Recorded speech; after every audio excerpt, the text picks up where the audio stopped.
candle. We'll just hold it for a second. Early traditions focused on the battle between dark and light. And we all know that both are valuable. So in this part of the service, we will honor the dark before calling in the light. This is the season where animals hibernate and nature sleeps, and we can turn inward too.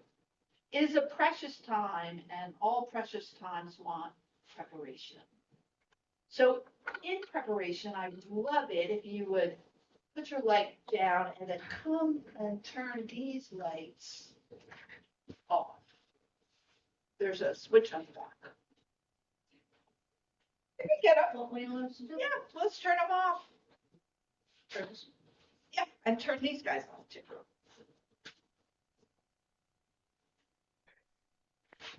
We are in the time.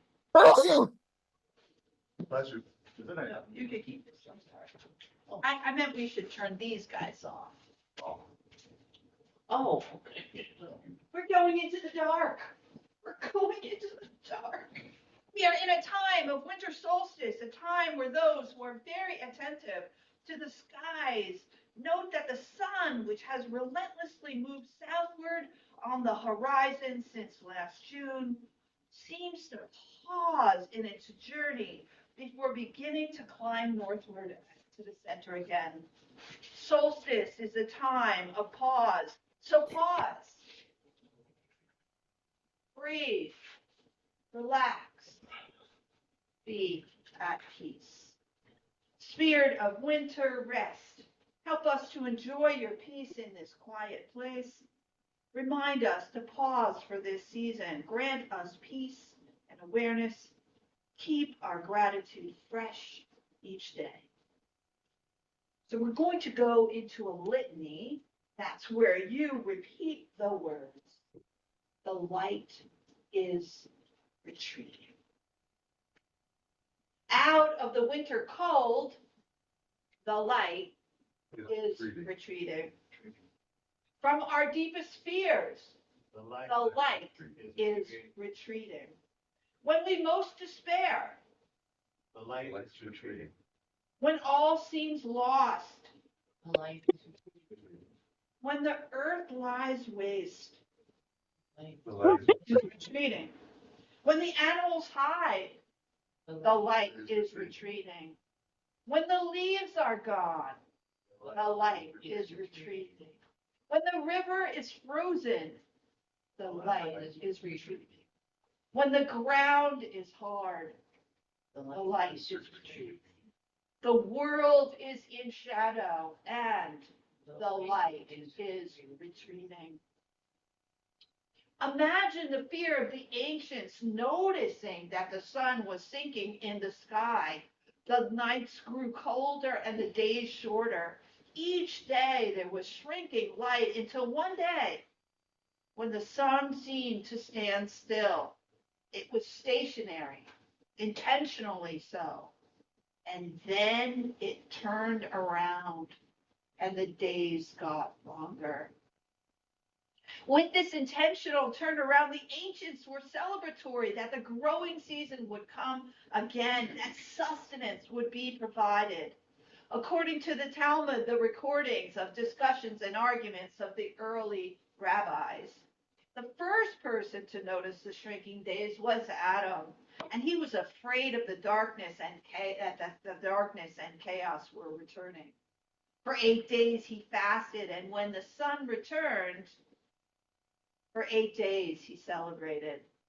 They remarked that later it was turned into a pagan holiday. The thing that I find fascinating is that they didn't reserve their celebration until they knew for sure that the growing season would come back. They celebrated right away. They celebrated as there was minute changes, a lengthening of the day by minutes. So let us celebrate the coming of the light and the little, almost imperceptible blessings in our lives. And I will ask those in attendance to come and turn on the light.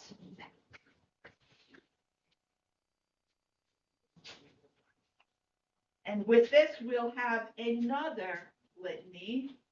And the words are, the light is reborn.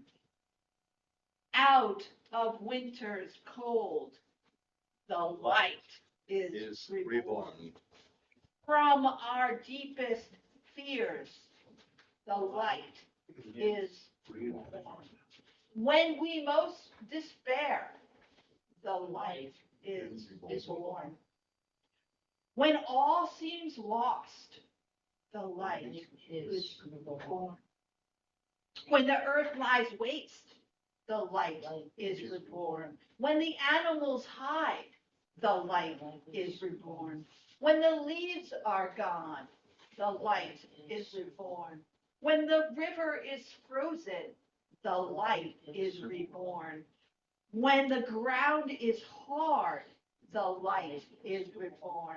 Then the shadows are fleeing, the light is reborn. The light is returning, the light is reborn.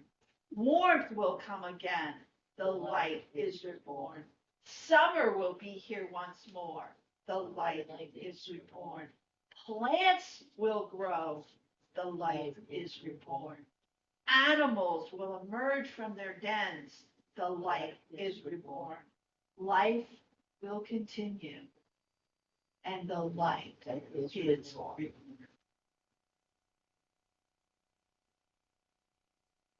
Now we move on to Hanukkah. On the Jewish calendar, which follows the cycles of the moon, today is the 21st Kislev in the year 1585, which dates back to the traditional Jewish date for the creation of the world. And since on the Jewish calendar, the new day begins not at midnight, but in the Western calendars, but at sunset, the first candle of the Hanukkah menorah will be lit this coming Wednesday evening at sunset on Christmas Day. In Hebrew, Hanukkah means dedication, and it celebrates the rededication of the Jewish temple in Jerusalem and the triumph of the ancient Maccabees against a superior military force in 165 before the Common Era. Legend asserts that at the time the temple was reclaimed, the Maccabee warriors wanted to rekindle the eternal flame that burned in the temple. But they could only find one container of holy oil, which would normally last just one day. However, says the legend, that container of oil burned not just for one day, but for 8 days, until additional holy oil could be prepared.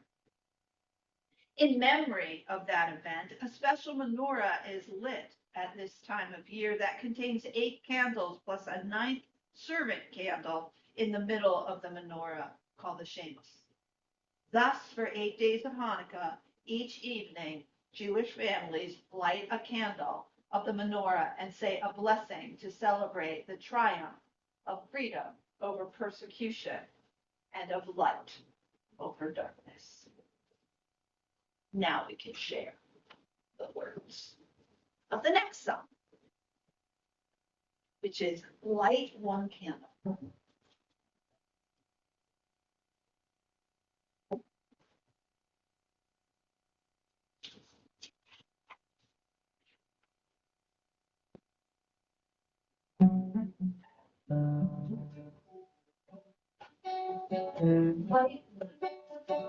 Light one candle for the Maccabee children.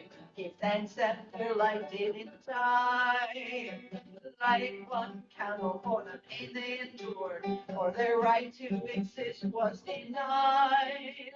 And light one candle for the terrible sacrifice justice and freedom demand. And light one candle for the wisdom to know when the peacemaker's time is at hand. Don't let the light go out, it is lasted for so many years. Don't let the light go out, let it shine through our our tears. Don't let go of, it's lasted so many years. Don't let go of, let it shine through our love and our tears. Light one candle for the strength we all need to never become our own foe. And light one candle for those who have suffered pain they learned so long ago. And light one candle for all we believe in, let anger not tear us apart. And light one candle for the brightest together, with peace in our love and our heart. Don't let the light go out, it has lasted so many years. Don't let the light go out, let it shine through our love and our tears. Don't let the light go out, it's lasted so many years. Don't let the light go out, let it shine through our love and our tears. And what is the memory that's valued so highly that keep it alive in this flame? And what is our commitment to those who have died that they have not turned out in vain? We have come this far, always believing that justice will somehow prevail. This is our promise, this is our promise, this is why we will not fail. Love will go out, it's lasted so many years.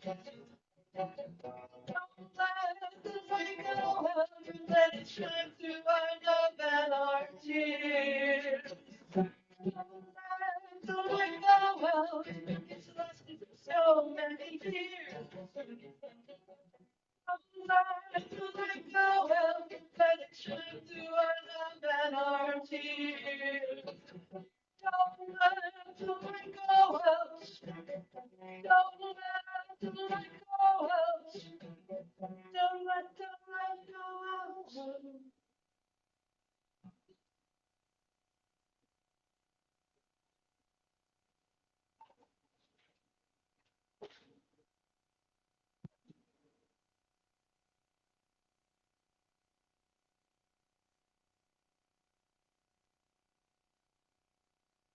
I know you all love the Jesus story, but this is Christmas time, so we can talk about Jesus. Jesus' story begins in the common era some 2,024 years ago in the countryside close to Jerusalem with Joseph and Mary, who have finally arrived in Bethlehem for a census count. It has been a long journey. Mary is pregnant and her time to give birth is near. Upon reaching Bethlehem, Mary and Joseph, in this story, find a cave and take refuge there.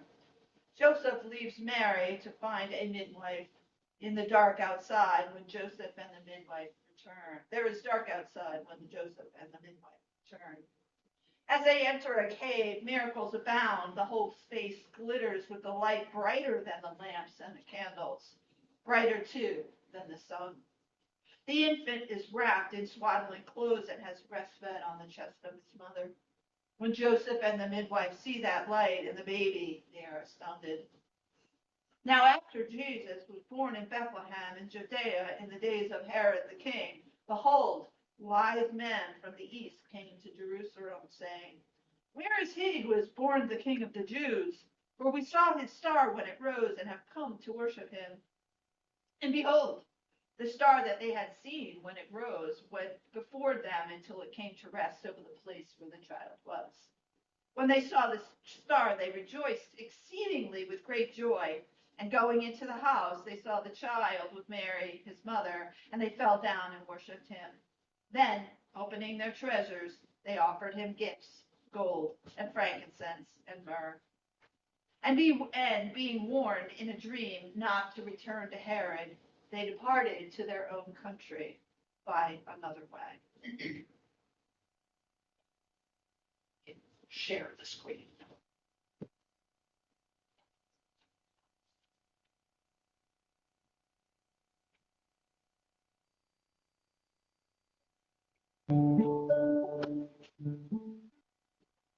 The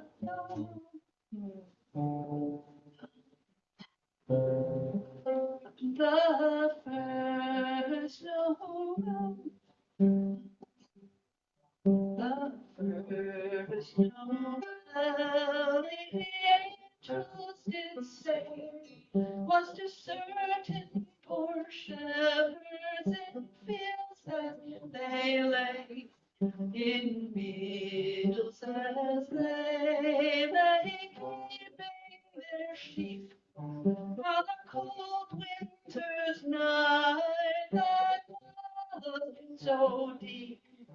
Noel, Noel, Noel, Noel.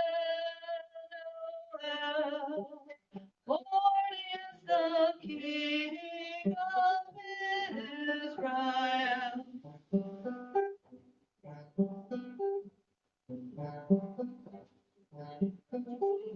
You gonna turn them, go to the next one? Ah, okay. And they looked up and saw a star shining in the east beyond them far, and to the earth it gave great light, and so it continued both day and night. Noel, Noel, Noel, Noel. Born is the King of Israel. And by the light of that same star, 3 wise men came from country far to seek for a king was their intent, and to follow the star wherever it went. Noel, Noel, Noel, Noel. Born is the King of Israel.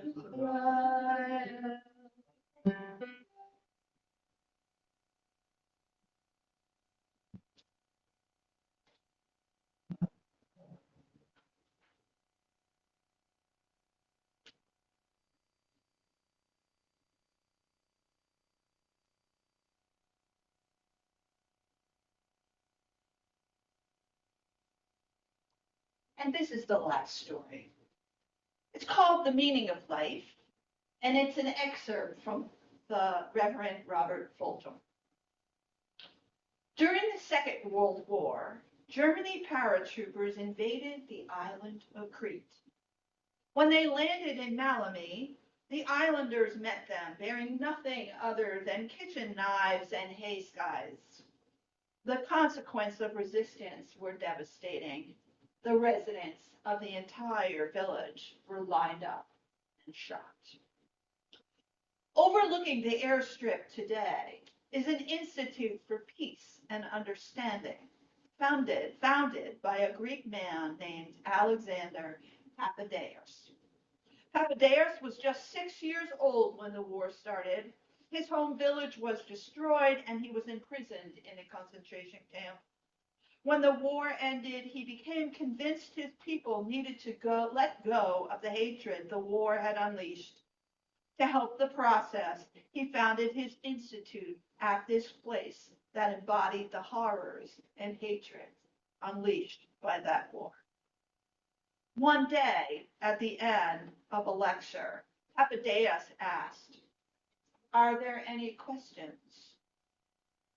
In the audience was Robert Fulton, a Unitarian Universalist minister. You may remember he wrote Everything You Need to Know You've Learned in Kindergarten.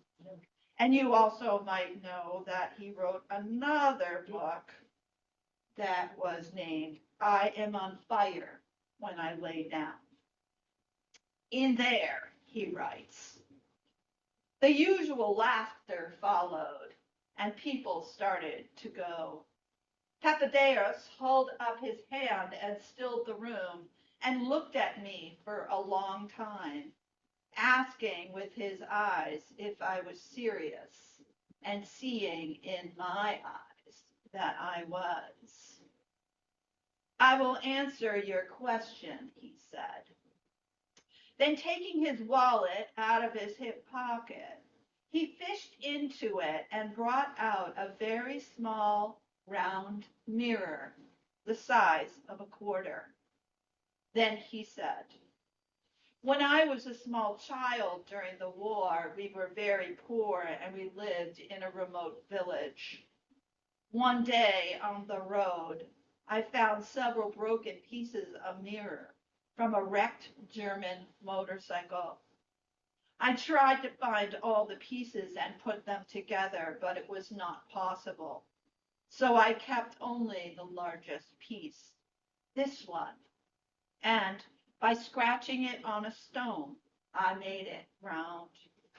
I began to play with it as a toy and became fascinated by the fact that I could reflect the light into dark places where the sun would not shine, in deep holes and crevices and dark closets.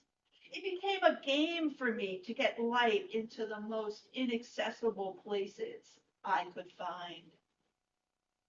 I kept the little mirror, and as I went about my growing up, I would take it out in idle moments and continue the challenge of the game.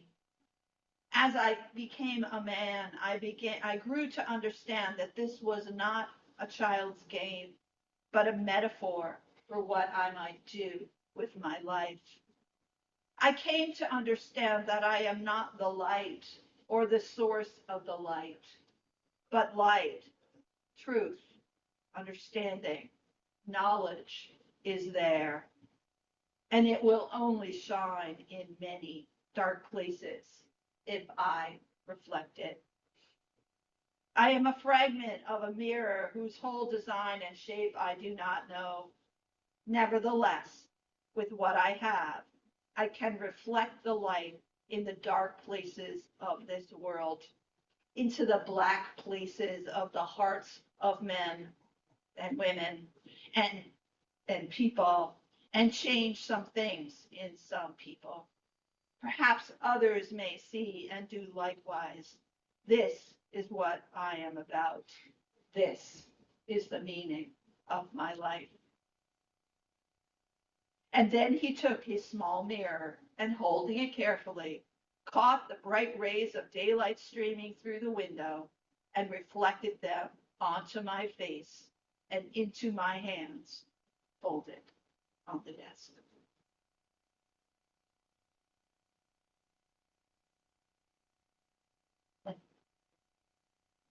So our final chant are the words, I shine light in dark places. And what we're going to do is we're going to start with I shine light in dark places. And then we will take off a few words, and then the next part will say I shine light. And then the next part will be I shine, and then it will be I. And we'll repeat that again.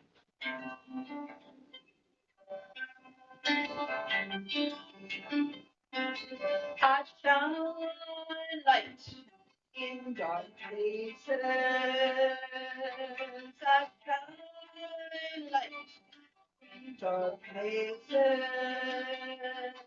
I shine light in dark places. I shine light in dark places. I shine light. I shine light. I shine light. I shine.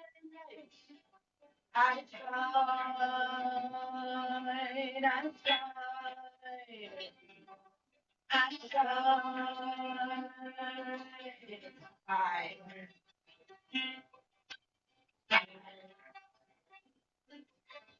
I. I. Start again. I shine light in dark places. I shine light in dark places.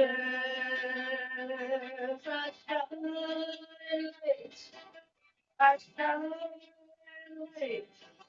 I shine light. I shine light. I shine. I shine. I. I.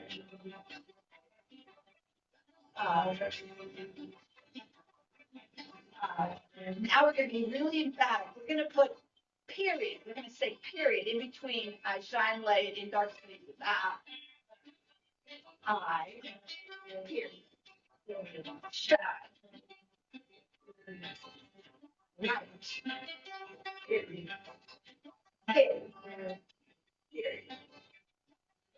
Period. Period.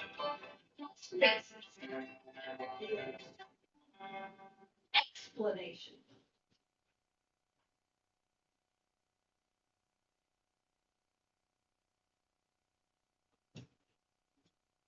I close with a Christmas prayer that I wrote when I was an intern minister in Port Townsend.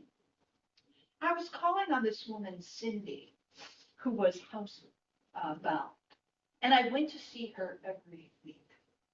I don't really remember what we talked about, but I know that I'm just visiting her every week gave her some solace and some comfort in her loneliness. I arrived early one day and I recited this prayer. I prayed this prayer in my car with my phone on so I could record. Creative Spirit, friends, loved ones, hear our Christmas prayer. Let there be peace in our hearts and in the hearts of others, in the heart of the world. May there be peace that transcends personal and national boundaries, and a peace that embraces all of creation. Let there be this understanding at this time of the earth's urgency that our horizons need to be broadened, that our horizons need to be limited, that we turn toward each other with open hearts, that we understand that our fragile earth is hurting and needs its own sustenance and renewal. Let us understand that in considering the Christmas star, that we know we are of stardust, that we too are born of that light, that substance, that ethereal nature. Let us understand we are shepherds of this precious world, and let us hold that together we can be wise and bring each of our unique gifts of sound, sight, and soundness of heart in lightness of spirit to this aching world at Christmas time. In this moment, in this tender moment, let us remember and pledge ourselves to be the spirit of Christmas, to be giving, to be receiving, to be vessels of divine inspiration and human willingness. Let us reach out, let us embrace, let us refrain from embracing the ways that cause harm in any way to all of the earth.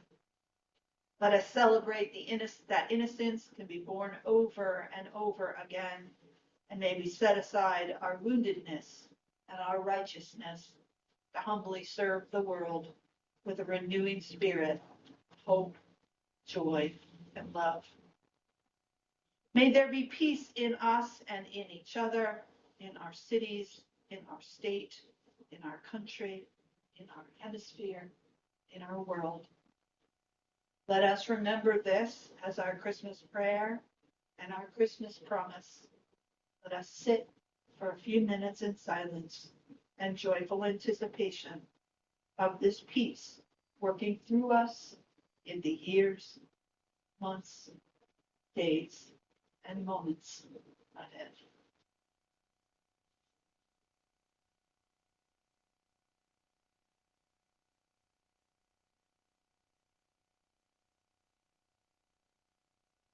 So we'll extinguish our chalice.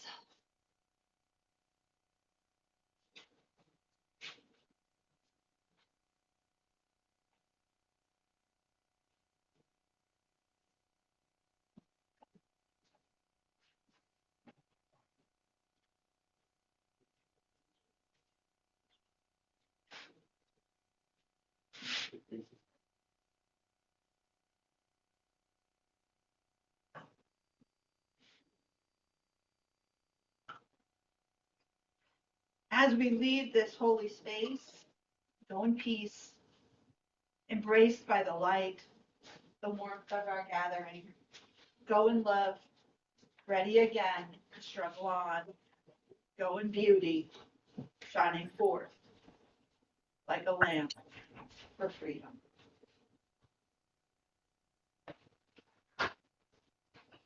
Merry Christmas, everyone. Merry Christmas. Be safe traveling, Laurie, and everybody else who's traveling.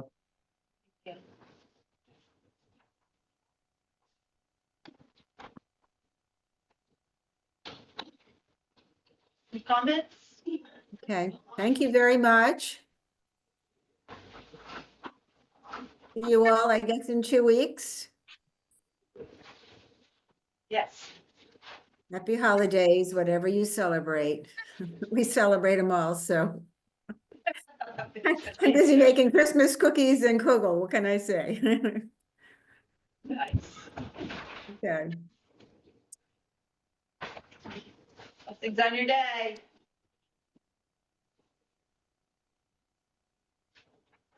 I can hardly believe it, but I've got to make the coffee. Does anybody need coffee? Anyone? No. No? No. Thank you. All right, never mind. You're being efficient today. Thank you for bringing the creamer. There you go. There's some, I brought some, they're frozen, but eclairs. I would like an eclair. Hmm. Yum, huh? I'm looking to see how to escape the meeting, but I'm not, it's not coming up. But There has to be something, if you hover at the bottom, there's it's not on here. Usually you say the meeting is being Oh, well, canceled. we can do something that. We comes can just up. kick you right off if you like. Yeah, well, I'm not seeing anything, so I'm clicking everything, but nothing wants to release me. So I'll just stay here until I'm released. Just hang in. Okay. Happy New Year. All right. See you next year. Sharon, Yeah. on my screen, Uh-huh. in one corner, there is a little white outline of a person and a red outline of a door. There's nothing on my screen, but Laurie and you and me. There's Ah. nothing. That's the problem. Nothing. Even if you move the cursor to the bottom, there's nothing that lights up. Nothing Like is a person moving. Nothing walking out the is door? moving. Nothing is moving. It's a very good picture. Nothing is moving.